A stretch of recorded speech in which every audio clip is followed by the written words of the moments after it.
responsif menghadapi perubahan pasar, tapi tetap berakar kuat pada visi awal menjadi kunci keberhasilan Toyota Kijang Innova menjadi brand mobil MPV yang terus bertahan dari sejak awal diluncurkan sampai dengan sekarang. Halo Sobat Primo Plasindo, tahukah Anda kalau bulan Juni adalah bulan kelahirannya Toyota Innova atau yang dulu dikenal dengan nama Toyota Kijang?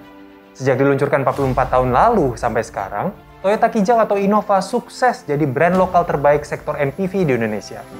Berhasil menjadi salah satu ekspor andalan sektor industri otomotif nasional ke pasar global. Tidak heran kalau mobil ini mendapatkan predikat legenda hidup pasar otomotif Indonesia. Jangan-jangan Anda sendiri sekarang ini juga punya atau pernah punya Toyota Kijang atau Innova. Nah, seperti apa awal perjalanan Toyota Kijang hingga bisa sukses seperti sekarang ini? Bagaimana sampai mobil ini menjadi bagian yang tidak terpisahkan dari masyarakat Indonesia bahkan sampai dengan hari ini? Kita akan bahas bersama dalam video kali ini, tapi sebelumnya jangan lupa untuk subscribe channel ini agar Anda tidak ketinggalan informasi inspiratif dan berita-berita terhangat seputar bisnis plastik.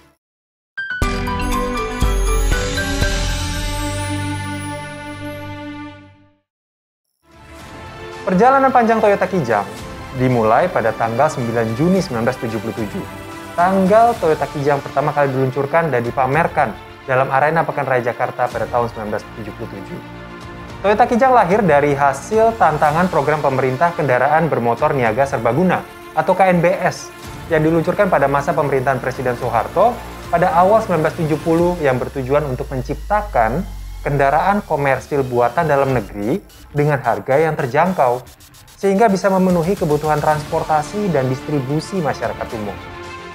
Sebelum Toyota melahirkan Kijang, beberapa merek pabrikan mobil lainnya sebenarnya sudah berusaha lebih dulu menyambut tantangan program pemerintah ini. Di antara lain ada Datsun, ada juga Volkswagen, dan juga General Motors.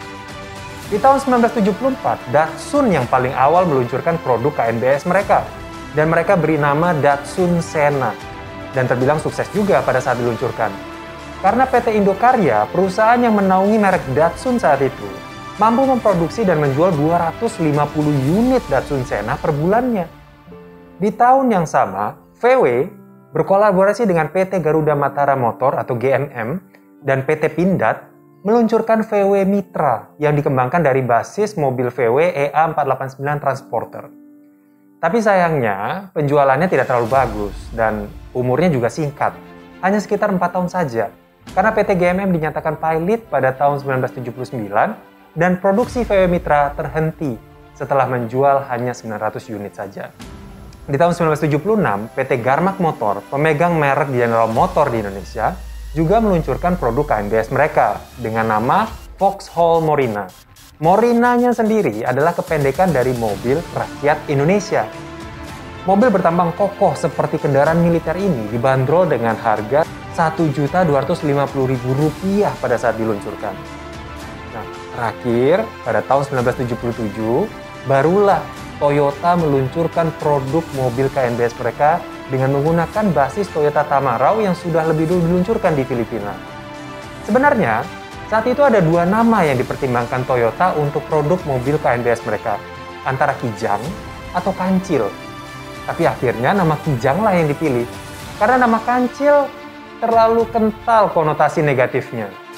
Lagi pula, nama Kijang ini juga bisa menjadi singkatan frasa kerjasama Indonesia dan Jepang. Maka jadilah Kijang yang dipilih.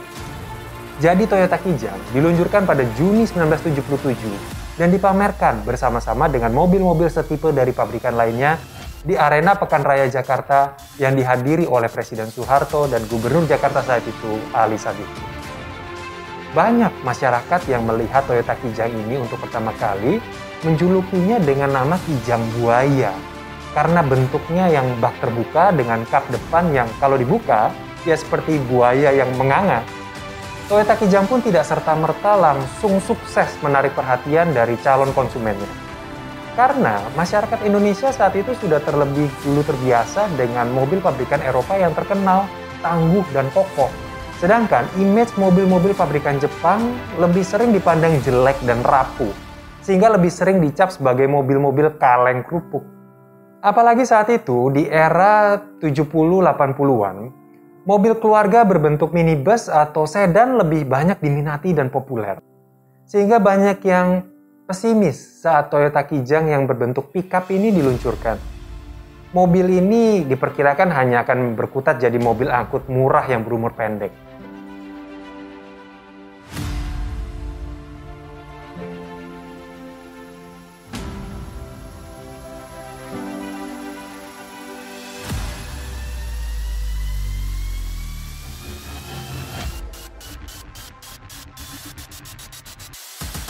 Tapi rupanya kehandalan dan ketangguhan Toyota Kijang melampaui keekspektasi masyarakat saat itu.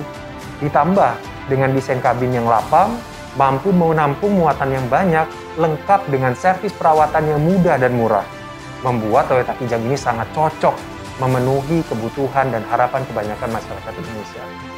Makanya tidak heran, Toyota Kijang ini langsung laris manis di tahun pertama kiprahnya dengan lebih dari 1.100 unit terjual ludes. Di tahun kedua, jumlah penjualannya bahkan naik 4 kali lipat dengan 4.624 unit habis terjual dan terus meningkat di tahun-tahun berikutnya. Melihat sambutan dan antusiasme pasar terhadap mobil ini, akhirnya pada tahun 1982, Toyota meluncurkan Kijang generasi kedua dengan varian kabin tertutup, layaknya mobil minibus pada umumnya. Nah lucunya, generasi kedua Kijang ini kembali mendapat julukan dari masyarakat. Kali ini julukan yang diberikan adalah Kijang Doyok, karena tampangnya mirip dengan karakter doyok yang mancung bibir dan giginya. Meski begitu, inovasi ini membuat Kijang Toyota tidak lagi dikenal hanya sebagai kendaraan angkut saja, untuk sayur mayur dan barang dagangan saja, tapi juga mulai dikenal sebagai mobil keluarga sampai hari ini. Langkah ini membuka segmen baru untuk Toyota Kijang, karena dengan begitu Kijang mulai membuka pasar MPV atau Multi-Purpose Vehicle, dan sambutannya juga luar biasa baik. Apalagi sejak saingan langsung Toyota Kijang, yaitu Mitsubishi Colt T120, dihentikan produksinya.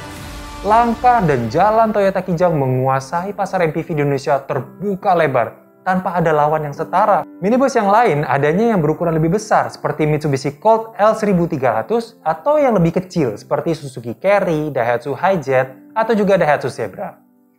Berkat harga yang bersaing, mesin yang bandel, pelayanan servis perawatan yang mudah, dan tanpa adanya saingan langsung, penjualan Toyota Kijang generasi kedua ini melesat naik dan menjadi pemimpin pasar di segmennya. Nah, kesuksesan Toyota Kijang generasi kedua ini membuat Toyota terus melakukan penyempurnaan, dan kemudian meluncurkan Toyota Kijang generasi ketiga pada tahun 1986 dengan desain bodi yang lebih modern dan lebih banyak lekukan. Sangat berbeda dengan desain kotak-kotak generasi sebelumnya. Saat itu, brand Kijang sendiri sudah tertanam kuat dalam benak banyak keluarga masyarakat Indonesia. Sehingga, saat diluncurkan Kijang generasi ketiga ini, reaksi pasar luar biasa sekali. Tidak sulit untuk produk baru ini diterima oleh masyarakat. Dan makin ekonomis. Kijang baru menampilkan kehidupan yang lebih baik di Indonesia. Ya, Kijang baru, mobil idaman kita semua. Kijang baru. Bahkan, generasi Kijang ketiga ini mendapat panggilan Kijang Super oleh masyarakat Indonesia. Berbeda sekali ya, dengan julukan-julukan yang sebelumnya yang diberikan yang terkesan menghina. Kita bisa lihat ya, bagaimana pandangan masyarakat sudah jauh berbeda dengan pada saat awal Toyota Kijang diluncurkan. Nah, generasi ketiga ini pun penjualannya jauh meninggalkan dua generasi sebelumnya, dengan mencatatkan penjualan sebanyak 492.123 unit selama 10 tahun dari 1986 sampai 1996, meninggalkan juga penjualan para pesaingnya saat itu. Sehingga slogan Kijang tiada duanya memang tidak terbantahkan. Setelah itu Toyota Kijang berubah cukup drastis pada generasi keempat, dengan bentuk yang jauh lebih mulus, jauh lebih modern lagi, meninggalkan kesan kotak-kotaknya lebih jauh lagi. Makanya tidak heran kalau di publik, generasi Kijang ini dikenal sebagai sebutan Kijang Kapsul.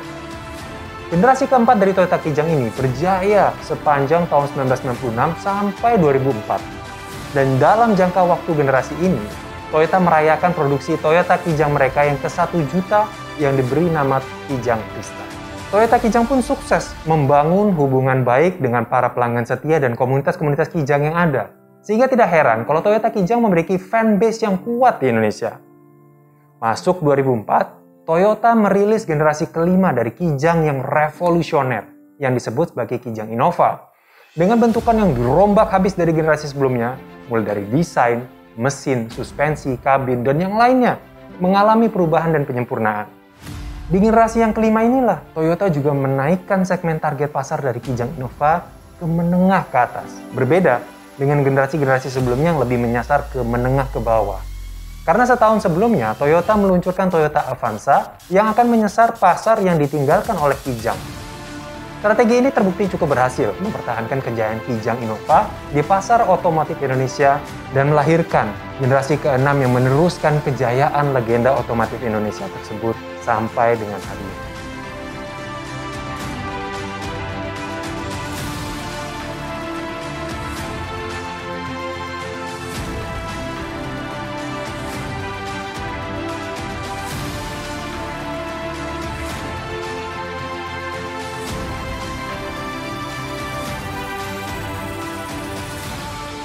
Apa sebenarnya kunci keberhasilan Toyota Kijang hingga bisa membuatnya bertahan lebih dari 40 tahun?